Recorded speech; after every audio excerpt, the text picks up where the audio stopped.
Hey there, Aquarius. I'm professional psychic Karen Marie, and this is your reading for the week of January 16th to the 22nd, 2023. Before I dive into your reading, I want to let you know that I am offering half off my private sessions for the month of January. This is in celebration for my 35 years of being a professional psychic.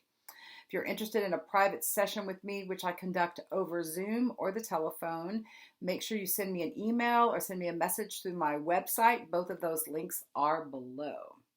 So for this video, it's really better if you are an Aquarius rising. The rising sign or the ascendant is determined by the time of your birth, and that's what places all the planets in the houses. This may also resonate if you're an Aquarius sun or moon. The card I've drawn is for Aquarius sun, moon, or rising. So there's several important transits this week. I'm not even covering all of them in this reading. I want you to go to my transit video. The link for that is below, where I talk about all the transits for the week, the specific time and day that they all occur. So in order to know when these transits are happening, you're going to have to refer back to the transit video. One of the powerful transits that we have this week is the Sun conjunct Pluto.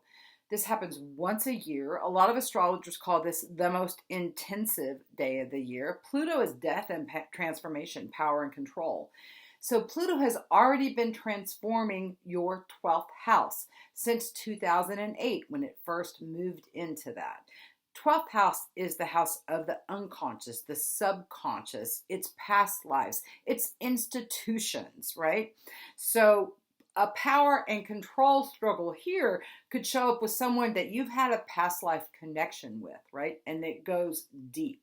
There could also be, if you're involved in an institution in any way, a hospital, a school, a mental hospital, you could have power control issues show up in this realm. You've already been experiencing transformation in this area, but Pluto raises its ugly head and steps up to be in power in this way this week. Now, the ultimate power is when you're plugged into your higher self, your own spiritual source. And then that's when you're the most empowered. When you're aligned within yourself, then if power control issues show up in your environment, you're less rocked by them, right?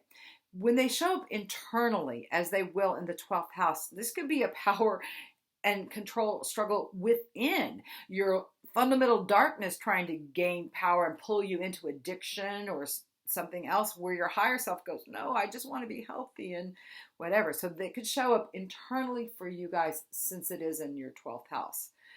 Another powerful transit this week is a new moon in Aquarius. There's also in Aquarius a conjunction of Venus and Saturn this week. This is happening in your first house. So a new beginning in terms of how you show up in the world, how other people see you, how you face things is first house. So new beginnings. You could do a new hairdo, a new look about you, start a new job, start a new anything in terms of how the world sees you. When you're putting yourself out there on the world stage, this is the first house, and there's a new beginning in this area of your life, or can be. Great week to set your intentions about what you want in this way. Also, we have Uranus stationing to turn direct this week. Now, Uranus throws sudden, unexpected curveballs. This is happening in your 4th house. This is the house of your home. So you could have someone unexpectedly kick you out, or like your lease is not going to be renewed. Someone could move into your house unexpectedly. Like I said, you could be asked to leave. Someone could come in. There could be some dramatic changes, maybe weather related to your physical home. This is also the house of your childhood home. There could be something unexpected that happens to your childhood home, or that reminds you of what happened in childhood, in your childhood home. This is also the house of the mother. So there could be something unexpected happening with your mother. Even if she's crossed, you might get communication from your mother. If she's deceased, this could be happening to you if you are a mother and with one of your children, something unexpected. These are just different ways that it's possible for this to show up. The card I've drawn for you is the consciousness card. I call this the Buddha card.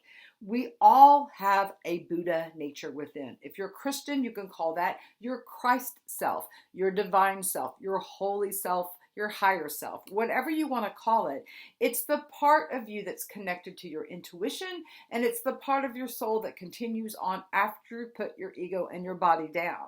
So this is about tapping in to this spiritual center this week. This is about spiritual practices first and foremost. You may also get some powerful insights or teachings in the realm of how to access your higher self or your spiritual center. You may be picking up a book that gives realizations. You may have some amazing meditation, prayer, chanting time this week, because there is information that your higher self wants to download for you. And you may be shining the light for other people in this way too. When you show up as the Buddha, people bring offerings to the Buddha, right? If you show up in the realm of hell, there's a different story that's happening. So this card says this is going to be a great spiritual week. This transformation that's happening with Pluto in your 12th house can really knock loose some old karmic gunk, and you can feel free to step up and really be who you are intended to be in this lifetime. Your best self could really show up this week. Let me know if you want a private session and dig deeper into your personal transits. Contact me. Make sure you watch that transit video. Have a powerful, blessed week. Peace.